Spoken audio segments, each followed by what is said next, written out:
ಜೈಲಿನಿಂದ ಮುರುಘಾಶ್ರೀ ಬಿಡುಗಡೆಗೆ ಆದೇಶವಾಗಿದೆ. ಚಿತ್ರದುರ್ಗ 2ನೇ ಅಪರ ಜಿಲ್ಲಾ ಹಾಗೂ ಸತ್ರ ನ್ಯಾಯಾಲಯ ಆದೇಶವನ್ನ ಹೊರಡಿಸಿದೆ. ಸಾಕ್ಷ್ಯಗಳ ವಿಚಾರಣೆ ಪೂರ್ಣ ಆಗಿರುವಂತ ಹಿನ್ನೆಲೆ ಬಿಡುಗಡೆಗೆ ಆದೇಶವನ್ನ ನೀಡಲಾಗಿದೆ. ಸಂತ್ರಸ್ತೆಯರಿಬ್ಬರೂ ಸೇರಿ ಒಟ್ಟು 12 ಸಾಕ್ಷ್ಯಗಳ ವಿಚಾರಣೆ ಏನಿದೆ ಅದು ಪೂರ್ಣವಾಗಿದೆ.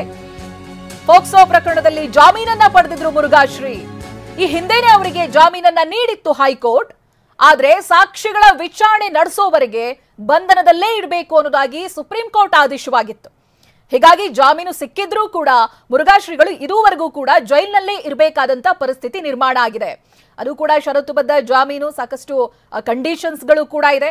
ಬಟ್ ಈ ಹಿಂದೆ ಅವರಿಗೆ ಜಾಮೀನನ್ನ ಸಿಕ್ಕಿದ್ರೂ ಕೂಡ ಬಿಡುಗಡೆ ಭಾಗ್ಯ ಸಿಕ್ಕಿರ್ಲಿಲ್ಲ. ಯಾಕೆಂತ ಹೇಳಿದ್ರೆ ಸಾಕ್ಷಿಗಳ ವಿಚಾರಣೆ ಇತ್ತು. ಒಟ್ಟು 2 ಸಂತ್ರಸ್ತೆಯರು ಸೇರಿದಂತೆ 12 ಜನ ಸಾಕ್ಷಿಗಳ ವಿಚಾರಣೆಯನ್ನ ನಡೆಸಿದ್ದಾರೆ. ಆ ವಿಚಾರಣೆಯ ಪ್ರಕ್ರಿಯೆ ಪೂರ್ಣ ಆಗಿದೆ. ಹಾಗಾಗಿ ಇವತ್ತು ಬಿಡುಗಡೆಯನ್ನ ಮಾಡ್ತಾ ಇದ್ದಾರೆ. ಬಿಡುಗಡೆ ಆಗ್ಬೇಕು ಅಂತ ಹೇಳಿದ್ರೆ ಅವರ ಆದೇಶದ ಪ್ರತಿ ಕೂಡ ಜೈಲಾಧಿಕಾರಿಗಳಿಗೆ ಸಿಗ್ಬೇಕಾಗುತ್ತೆ. ಈ ಬಗ್ಗೆ ಡೀಟೇಲ್ಸ್ ಅನ್ನ ಪಡೆದುಕೊಳ್ತಾ ಹೋಗ್ತೀನಿ. ಬಸವರಾಜ್ ಫೋನ್ ಸಂಪರ್ಕದಲ್ಲಿದ್ದಾರೆ ಪ್ರತಿನಿಧಿ.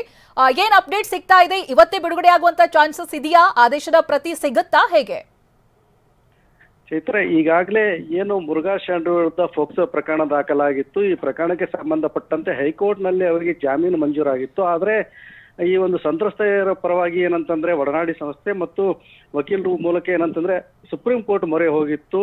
ಇವರು ಪ್ರಭಾವಿಯಾಗಿರೋ ಕಾರಣಕ್ಕೆ ಇವರಿಗೆ ಜಾಮೀನು ಮಂಜೂರು ಮಾಡಿದ್ದನ್ನ ರದ್ದುಗೊಳಿಸಬೇಕಂತಕ್ಕಂಥ ಒಂದು ವಾದವನ್ನ ಮಂಡಿಸಿದ್ರು. ಹೀಗಾಗಿ ಸುಪ್ರೀಂ ಕೋರ್ಟ್ ಪರಿಶೀಲನೆಯನ್ನ ಮಾಡಿ ಏನಂತಂದ್ರೆ ಮುಖ್ಯ ವಿಚಾರಣೆಗೆ ಬೇಕಾಗಿರ್ತಕ್ಕಂಥ ಸಾಕ್ಷಿಗಳು ಏನಿದ್ದಾರೆ 13 ಜನ ಸಾಕ್ಷಿಗಳು, ಅವರ ವಿಚಾರಣೆ ನಡೆಯುವವರೆಗೂ ಕೂಡ ಇವರ ಜಾಮೀನು ಅರ್ಜಿಯನ್ನ ಅಮಾನತ್ನಲ್ಲಿ ಇಡಬೇಕಂತಕ್ಕಂಥ ಆದೇಶವನ್ನ ಈ ಒಂದು ಸುಪ್ರೀಂ ಕೋರ್ಟ್ ಮಾಡಿತ್ತು. ಹೀಗಾಗಿ ಚಿತ್ರದುರ್ಗದ 2ನೇ ಅಪರ ಜಿಲ್ಲಾ ಮತ್ತು ಸತ್ರ ನ್ಯಾಯಾಲಯ ಈಗಾಗಲೇ 13 ಜನ ಮುಖ್ಯ ಸಾಕ್ಷಿಗಳ ವಿಚಾರಣೆಯನ್ನ ನಡೆಸಿದೆ. ಹೀಗಾಗಿ ಇವತ್ತು ಏನಂತಂದ್ರೆ ಮತ್ತೆ ಹೈಕೋರ್ಟ್ ನೀಡಿರ್ತಕ್ಕಂಥ ಜಾಮೀನಿನ ಪ್ರಕಾರ ಇವರಿಗೆ ರಿಲೀಸ್ ಆರ್ಡರ್ ಅನ್ನ ಮಾಡಿದೆ. ಈಗಾಗಲೇ ರಿಲೀಸ್ ಆರ್ಡರ್ ಚಿತ್ರದುರ್ಗದ ಒಂದು ಜಿಲ್ಲಾ ಕಾರಾಗೃಹಕ್ಕೂ ಕೂಡ ತಲುಪಿದೆ. ಹೀಗಾಗಿ ಸುಮಾರು 4 ಗಂಟೆ ಅಥವಾ 4:15 ವೇಳೆಗೆ ಚಿತ್ರದುರ್ಗ ಕಾರಾಗೃಹದಿಂದ ಮುರುಘಾಶ್ರೀ ರಿಲೀಸ್ ಆಗ್ತಾರೆ. ಏನು ಹೈಕೋರ್ಟ್ ಆದೇಶ ಇದೆ, ಆ ಒಂದು ಷರತ್ತುಬದ್ಧ ಆದೇಶದನ್ವಯ ಅವರು ಚಿತ್ರದುರ್ಗದಲ್ಲಿ ಇರುವ ಹಾಗಿಲ್ಲ. ಹೀಗಾಗಿ ದಾವಣಗೆರೆಗೆ ಹೋಗಿ ಅಲ್ಲಿನ ಶಿವಯೋಗ ಮಂದಿರದಲ್ಲಿ ಇರ್ತಕ್ಕಂಥ ಸಾಧ್ಯತೆಗಳು ಹೆಚ್ಚಿವೆ. Thank you Basavaraj ಡೀಟೇಲ್ಸ್ಗಾಗಿ.